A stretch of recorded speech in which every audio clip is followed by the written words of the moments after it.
আজকে আমরা টিকটকের একটা নতুন সেটিংস শিখব। যারা ভিডিও আপলোড করেন কিন্তু আপনার ভিডিওগুলো টিকটকের রুলস ভায়োলেট করতেছে কিনা সেটা জানেন না, কিংবা কখনো চেক করা হয়নি, তাদের জন্য আজকের এই ভিডিওটা। এই জন্য যেটা করতে হবে, প্রথমে আমরা এই যে টিকটক স্টুডিও নামক আইকনে ক্লিক দিব। ক্লিক দেওয়ার পরে আমাদের এরকম একটা উইন্ডো ওপেন হবে। সেখান থেকে আপনারা দেখতেই পাচ্ছেন অ্যাকাউন্ট চেক। এই অ্যাকাউন্ট চেক অপশানে ক্লিক দিব। ক্লিক দিলাম। এখন আমার আইডিটা চেক হচ্ছে, কোন কোন ভিডিওগুলো ভায়োলেট করছে রুলসগুলো, এটা ধরা খাবে। এখন দেখতে পাচ্ছেন একটা একটা চেক হচ্ছে। একটা ভিডিও দ্বারা হচ্ছে you have one recent post that don't follow our guidelines, এই লেখাটা আসছে। পোস্ট রেস্ট্রিক্টেড ওয়ান, এটা চেক করতে পারেন আপনারা। এই জায়গায় ক্লিক করলে চেক করতে পারবেন।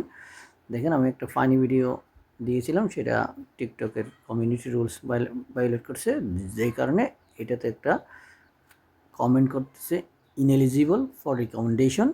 এটা এই কারণে আমাকে এই ভিডিওটা ডিলিট করতে হবে। আমি ডিলিট করে দেখাচ্ছি আপনাদের।